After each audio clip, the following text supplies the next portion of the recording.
Adit, Budi, dan Joko ingin mendirikan sebuah perusahaan rintisan atau startup company di bidang penyediaan software.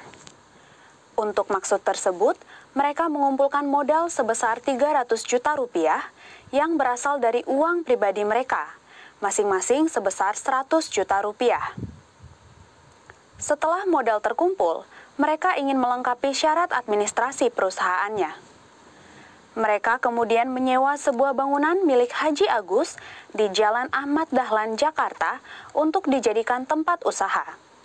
Dalam perjanjian sewa-menyewa tersebut, pihak perusahaan diwakili oleh Joko. Setelah terjadi kesepakatan di antara mereka, maka perusahaan pun berdiri dan diberi nama PT Persahabatan. Apakah Anda berkinan untuk merintis usaha atau bisnis baru seperti Adit, Budi, dan Joko, namun belum tahu bagaimana cara memulainya? Ditambah lagi, prosedur dan administrasi yang cukup rumit, membuat perintisan usaha semakin sulit.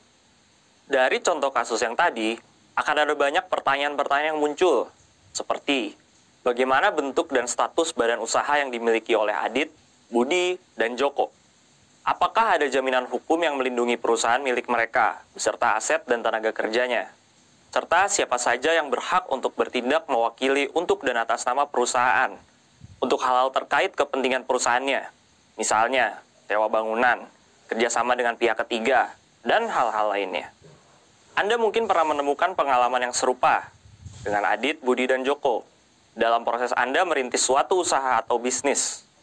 Pertanyaan-pertanyaan seperti yang muncul dari kasus tersebut akan dijawab dalam kelas ini. Bersama saya, Abdillah Lahudin. Saya adalah seorang sarjana hukum dengan spesialisasi hukum ekonomi dan bisnis di Universitas Indonesia. Saya juga telah meraih gelar Master of Law tentang International Business Law di University of Leeds. Saya memiliki pengalaman berkarir sebagai legal counsel di salah satu perusahaan startup di Indonesia.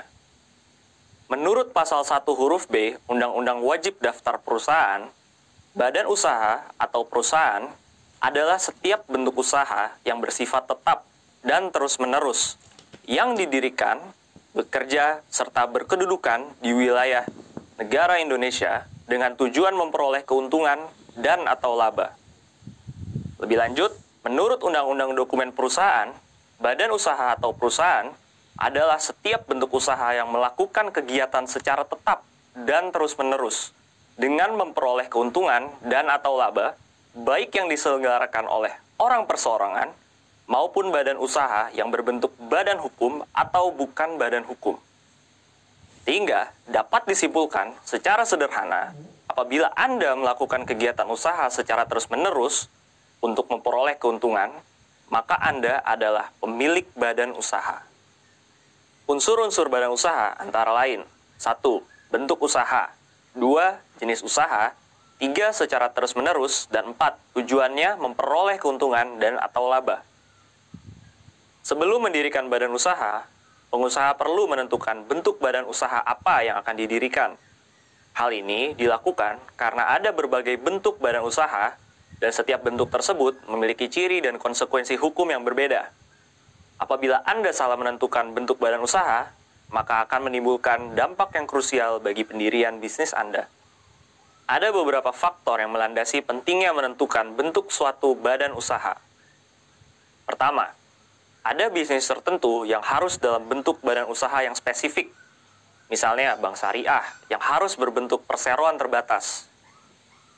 Kedua, perlu adanya pemisahan tanggung jawab antara tanggung jawab pribadi dengan tanggung jawab perusahaan. Jika sebuah usaha berbentuk badan hukum, maka akan ada tembok yang memisahkan antara bisnis dengan pribadi. Jika Anda bertransaksi dengan pihak ketiga, maka bukan lagi pertanggungjawaban pribadi, melainkan pertanggungjawaban perusahaan. Ketiga, besarnya modal. Pendirian setiap badan usaha membentukkan modal yang berbeda-beda, tergantung pada jenis badan usaha yang ingin didirikan. Sehingga, perlu menentukan jenis badan usaha yang sesuai dengan modal yang dimiliki.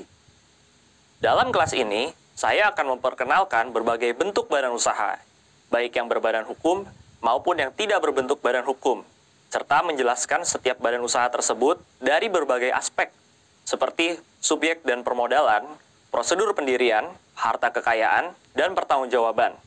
Kita juga akan mempelajari bagaimana prosedur mendirikan suatu badan usaha dan bagaimana prosedur untuk mengubah bentuk badan usaha tertentu menjadi bentuk yang lain.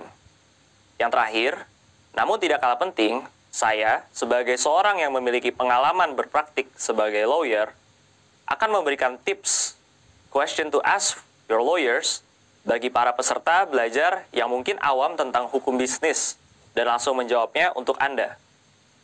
Tanpa menunggu lagi, mari kita langsung pelajari bersama badan usaha yang relevan untuk perusahaan-perusahaan rintisan di Indonesia.